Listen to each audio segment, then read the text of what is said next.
Ils tirent des bords à pleine vitesse sur le Léman. Ils débarqueront bientôt en mer. Après 2 ans d'une préparation méticuleuse, les TF35 régatent désormais à couteau tiré. Nous avons rendez-vous avec un grand marin et pas n'importe lequel, Loïc Perron. Alors suivez-nous à bord, une vidéo produite pour le compte de Bûcher et Waldt et Skippers Magazine. Allez, on embarque. Merci de nous accueillir en tout cas à bord du TF35 Art Explorer. Quelles sont tes sensations? Tu barres le bateau, donc c'est quoi de barrer ces bateaux volants voilà, qui sont si spécifiques? Alors, ceux-là répondent au cahier des charges du lac, on voit bien, de temps en temps c'est très calme, la plupart du temps c'est relativement calme. Donc il faut, et c'est pas facile d'avoir des ailes et pas assez de vitesse, ça veut dire qu'on ne décollerait pas. Donc il faut augmenter la taille des ailes, de ces fameux foils qui sont dans l'eau, qui s'appuient comme des ailes sur l'air, ben ça s'appuie dans l'eau. Ça fait quand même pas mal de nombreuses années maintenant qu'on commence à avoir des engins qui volent. Bizarrement d'ailleurs, le vol ne dépend pas du nombre de coques. C'est pas, tout comme le vol d'un avion ne dépend pas du nombre de pneus.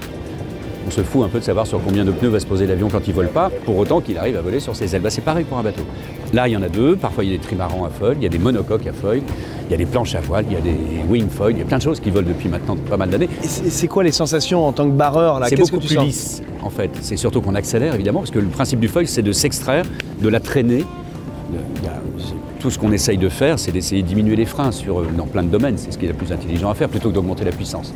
Eh bien, le plus gros frein, c'est évidemment l'air, mais aussi l'eau, surtout l'eau. La densité de l'eau est incomparablement supérieure à celle de l'air, donc une coque dans l'eau, ça frotte, ça freine et ça s'enfonce même avec la vitesse. Là, on s'extrait, donc il y a beaucoup moins de bruit. C'est la première chose. On est insensible aux vagues.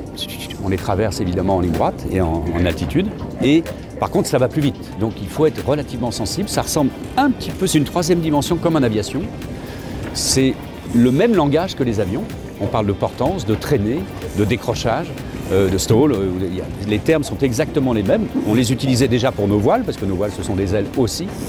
Mais on les utilise beaucoup sur ces appendices, sur ces fameux foils qui sont...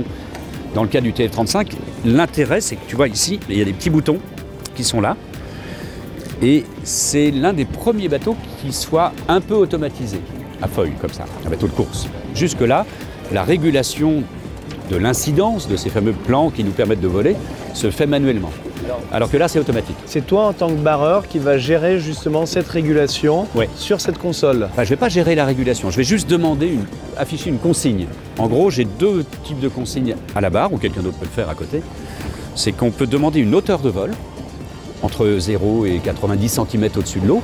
Au milieu du pod, au milieu du bateau, à l'arrière et à l'avant aussi, on a des capteurs, des ultrasoniques, qui déterminent la hauteur de la plateforme par rapport à l'eau. Au milieu du bateau, il y a une centrale inertielle, c'est vachement chiadé comme truc.